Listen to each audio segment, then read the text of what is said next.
तो नमस्कार दोस्तों, मेरे चैनल में आप सबका स्वागत है। आई होप आप स्वस्थ होंगे, मस्त होंगे, हेल्दी एंड हैप्पी होंगे। तो चलो आज का वीडियो शुरू करते हैं। तो आज की वीडियो में मैं ना तो कोई प्रोडक्ट लेकर आई हूँ दोस्तों, ना कोई रेसिपी लेकर आई हूँ, ना कोई फैशन का कुछ लेकर आई हूँ। आज मैं कुछ ऐसी बातें लेकर आई हूँ आपके साथ शेयर करने के लिए, जो ऐसे सवाल हैं जिन सवालों के जवाब देने के लिए हमें खुद को सोचना पड़ता है कि हम इन सवालों के जवाब दें या ना दें। तो सबसे पहली बात, सबसे पहला टॉपिक तो ये है कि लोग कहते हैं, कितने लोग कहते हैं, मैं ये नहीं कहूंगी सब कहते हैं, लेकिन कितने लोग ऐसे हैं जो ये कहते हैं कि लड़कियों को, लेडीज को हनुमान चालीसा नहीं पढ़नी चाहिए। तो दोस्तों, मैं भी बचपन से बड़ी हुई हूँ और मैं एक ब्राह्मण परिवार से ही हूँ। मेरे मम्मी पापा ब्राह्मण ही हैं, मेरे पापा तो मंदिर के पुजारी हैं।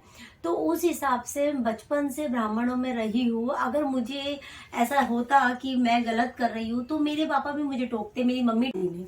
क्यों? क्योंकि उनको पता था ये सही कर रही है, बल्कि उन्होंने हमें इस चीज का रास्ता दिखाया। तो जब मैं छोटी थी, होता है बच्चों को डर लगता है, भूत प्रेत, बहुत सारी स्टोरीज भी बच्चे पढ़ते हैं, कुछ फ्रेंड्स में सुनते हैं, तो दिमाग में डर रहता है। तो मुझे अच्छे से याद है, जब मैं फोर्थ क्लास में, तब मेरे पापा ने मुझे कहा था कि बेटा, जब आपको डर लगे, जब आपको ऐसा लगे कि आप अकेले हो, आपके पास कोई नहीं है और आपको डर लग रहा है, डर ये नहीं भूत का, प्रेत का, किसी भी चीज का आपको डर लग रहा है, तो आप भगवान को याद करो। तो मैं बोला, कौन से भगवान जी? भगवान जी तो बहुत है, क्योंकि बच्चे बच्चों की तरह ही सवाल करते हैं। तो पापा ने बोला, जो भूत प्रेत को भगाते हैं, जिनकी भाला का नाम, जिनकी गदा का नाम सुनते ही अच्छे अच्छे भूत भाग खड़े होते हैं, उनका नाम लो। तो मैंने बोला, पापा वो कौन होते हैं? तो बोले, वीर बजरंग बली, राम भक्त हनुमान जी की बात कर रहा हूँ बेटा मैं, तो हनुमान चालीसा पढ़ो। तो दोस्तों, मैं फोर्थ क्लास में थी, तब से मैंने हनुमान चालीसा पढ़नी चालू की है। तो आज मेरी खुद की शादी को ही 14 साल होने को आए, मैं आज तक हनुमान चालीसा पढ़ रही हूँ। पहले मैं उसमें बुक में देख के पढ़ती थी, अब मुझे कंठस्थ हो गई है। तो अब मैं मंदिर में बैठती हूँ, आसन ग्रहण करती हूँ, आसन पे बैठती हूँ दोनों हाथ जोड़ के, क्योंकि मुझे याद हो चुकी है अच्छे से, मुझे गले से कंठस्थ है, मतलब पूरी याद है। तो मैं बस हाथ जोड़ती हूँ और अपने हनुमान जी की पूरी हनुमान चालीसा पढ़ती हूँ। तो बीच में क्या हुआ था, जब मैं छोटी थी, तो हाँ, तब मैं 7th में थी। तो हमारे घर कोई आए थे, तो उन्होंने बोला, अरे लड़कियां हनुमान चालीसा नहीं पढ़ती। तो मुझे उस वक्त, हम ऐसी कम उम्र में होते हैं ना, बच्चे होते हैं, कि हम हर किसी से सवाल नहीं कर सकते, हर किसी को जवाब नहीं दे सकते। अगर हम जवाब देते हैं तो वो लोग ये सोचते हैं कि भाई ये कौन सी बात है, ये बच्चे इतने बदतमीज से जवाब दे रहे हैं, ये हो जाता है। लेकिन आज जिस एज में मैं हूं, अगर मुझे किसी की बात से सहमति नहीं होती तो मैं उनसे सवाल करती हूँ, चाहे वो मेरे सामने कोई भी क्यों ना हो, मैं सवाल जरूर करती हूँ। क्योंकि जो मेरे मन में आशंका है, जो मेरे मन में एक सवाल है, जिसकी वजह से मेरा मन एकदम अस्त व्यस्त हो जाता है, तो उस टाइम पे मैं वो सवाल जरूर करती हूँ, ताकि बाद में मेरा माइंड उस सवाल से क्लियर रहे कि ये चीज थी, ये हो गई, तो एक फाइनल हो जाए। तो इस तरीके से जब उन्होंने मुझसे, हनुमान चालीसा बच्चे नहीं पढ़ते, तो मुझे थोड़ा बुरा लगा। फिर जब वो चले गए, लड़कियां नहीं पढ़ती, तो चले गए, मैंने अपने पापा से पूछा, पापा क्यों हनुमान चालीसा लड़कियां नहीं पढ़ती? तो मेरे पापा ने बहुत प्यार से मुझे समझाया था, जब मैं 7th में थी। उन्होंने मुझे बोला, बेटा, हनुमान भगवान जो है ना, वो उन्होंने शादी नहीं की कभी, तो वो कुंवारे हैं, और उसको क्या बोलते हैं, उन्होंने अपने लिए सन्यासी जीवन चुना है।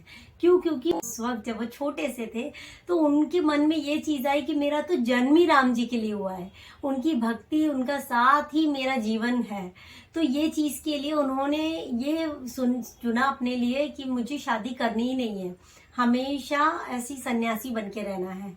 तो जो उन्हें किसी चीज का भेदभाव नहीं है, उनके लिए आप बच्चे की तरह हो, आप उनकी बहन की तरह हो, आप कुछ भी बोल लो। पहली बात तो, जहां हनुमान जी का नाम आता है ना, मेरे दिमाग में एक ही चीज आती है कि जब छोटा बच्चा कभी डरता है ना दोस्तों, तो उसे सबसे पहले अपने मम्मी या पापा याद आते हैं। तो उसी तरह जब मुझे आज भी बोलती हूँ, कभी ऐसा होता है, वैसे तो खैर मैं कभी डरती नहीं हूँ, लेकिन होता है कभी कभी ऐसा लगता है, जैसे कभी हॉन्टेड मूवी देख ली बच्चों के साथ बैठ के, तो जाना है, तो एक मन में वो होता है।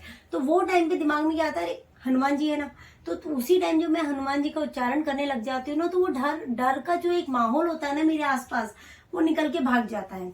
तो और कलयुग के देवता भी हनुमान जी को माना गया है, क्योंकि कलयुग के देवता उन्हें क्यों माना गया है, क्योंकि वो किसी बंधन में बंधे हुए नहीं है।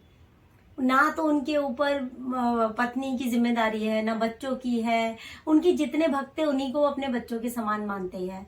तो और हाँ, उनके ऊपर कोई जिम्मेदारी नहीं, उन्हें किसी चीज का लालच नहीं है। वो तो बस अपने राम भक्ति में लगे रहते हैं। वो दोस्तों, जो आपको पता है, जब हम हनुमान चालीसा बाजते हैं तो आपने देखा होगा उसमें राम जी का जिक्र बहुत ज्यादा है। क्यों है? क्योंकि उनको जो भक्त उनका राम जी का नाम लेता है उसके तो वो वैसे ही हो जाते हैं। बस आप बोल दो जय श्री राम, वहीं पे पहुंच जाएंगे हनुमान। तो वो उनका जीवन राम भक्ति के लिए हुआ है। और जब हमें डर लगे तो हम हनुमान जी का नाम लेते हैं। और हनुमान चालीसा, बड़े बड़े गुरु है, पहले ही तो इतने गुरु नहीं थे, अब तो ऑनलाइन भी आप उनके सत्संग सुन सकते हो, जाकर आप उनके सत्संग सुन सकते हो टाइम निकाल कर। तो हर कोई कहता है, बड़े बड़े गुरुओं की भी मैंने सत्संग सुने, वो लोग भी कहते हैं हनुमान चालीसा किसी भी लड़की को, लेडीज को मना नहीं है कि वो हनुमान चालीसा नहीं पढ़ सकती, वो हनुमान चालीसा पढ़ सकती है। तो हाँ, हनुमान चालीसा आपको पढ़नी चाहिए, लेकिन हनुमान जी को चोला आप नहीं चढ़ा सकते। जो हनुमान जी को चोला चढ़ता है ना, वो जेंट्स लोग चढ़ा सकते हैं, लेडीज लोग हनुमान जी को चोला नहीं चढ़ाती है, ये सच बात है। बाकी आप हनुमान चालीसा पढ़ सकते हो, आराम से पढ़ सकते हो। मैं आज तक पढ़ती हूँ।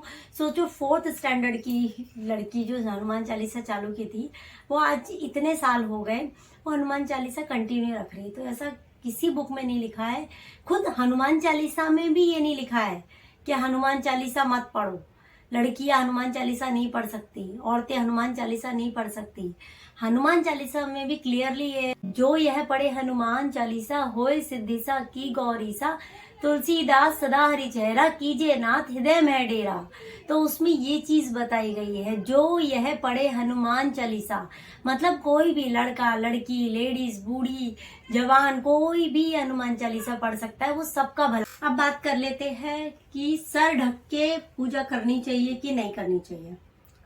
तो देखिए, भगवान की बात जहां तक है, हम भगवान के बच्चे हैं और भगवान हमारे माता पिता है। आप माता रानी को मान रहे हो तो माँ बोल रहे हो, वो माँ है। भगवान को पूज रहे हो तो वो हमारे पिता समान है। तो वो हमारे माता पिता है, उनके सामने हमें कुछ भी ऐसा करने की जरूरत नहीं है जो किसी के कहने पे हमें किया जाए।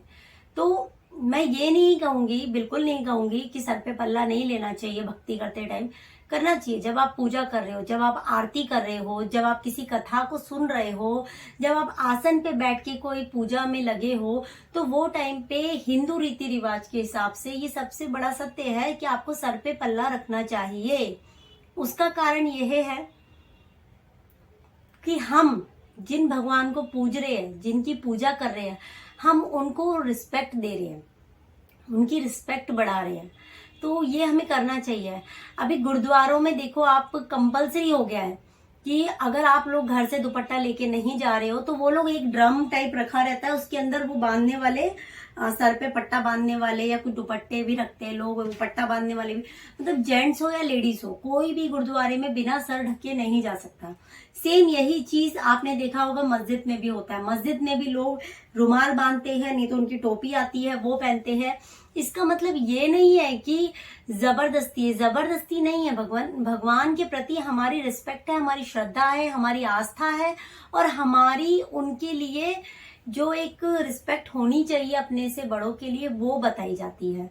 तो बचपन से हम लोग कभी मंदिर जाते थे या किसी पूजा पाठ में जाते थे तो ऑटोमेटिक हम सर पे पल्ला रखते थे। छोटे थे तब की नहीं बोलूंगी, लेकिन जब से हमने होश संभाला है तब से सर पे पल्ला रख के ही पूजा की है। डेली की पूजा भी मैं करती हूँ, सर पे पल्ला रखती हूँ। होता क्या है, हम लोग कभी वेस्टर्न वेयर पहनते हैं तो दुपट्टा नहीं होता है, तो वो टाइम पे हमने क्या कर रखा है, जो हमारा मंदिर का एक ड्रॉर है ना, होता है ना सामान रखने का, उस ड्रॉर में एक अच्छा खासा लेंथ का हमने दुपट्टा फोल्ड करके रख रखा है। तो जब मेरी मदर इन लॉ आती है तो वो पूजा करती है, तो वो जब आसन ग्रहण करती है तो वो उसको सर पे लेके पूरे दिए जलाती है, पूरी पूजा करती है। और जब वो नहीं होती, कहीं जाती है, तो वही दुपट्टा, अगर मैंने सूट पहना है तो कोई दिक्कत नहीं है, तब तो मैं अपना ही दुपट्टा सर पे रखती हूँ। लेकिन अगर मैंने सूट नहीं पहना है, और पूजा में बैठी हूँ तो उस टाइम पे मैं वो दुपट्टा निकालती हूँ और अपने सर पे रख लेती हूँ। क्यों? क्योंकि हम भी भगवान को इज्जत देते हैं। वो हमारे प्रभु है, वो हमारी लाइफ के सारे रास्ते बनाते हैं, हमें आगे बढ़ाते हैं, हमारी जिंदगी में वो हमेशा हमारा साथ देते हैं। लेकिन अगर हम सही है तो, और अगर हम गलत है ना तो हमें सबक भी देते हैं। ये भी भगवान ही करते हैं। तो हम बोलते हैं अरे भगवान तो हमारी सुनता ही नहीं, भगवान तो हमारी, क्या पता हमसे कुछ ऐसी गलती हमने होगा दोस्तों। तो ये दो बातें हो गई, एक सर पे पल्ला रखने की, एक हनुमान चालीसा। तो दोस्तों आज के लिए बस इतना। फिर से अगर ये वीडियो आपको पसंद आए तो मुझे कमेंट में बताइएगा। इसी तरीके की अपने दिल की बातें मैं और भी आपके साथ शेयर करूंगी। नमस्कार दोस्तों, टेक केयर, बाय बाय।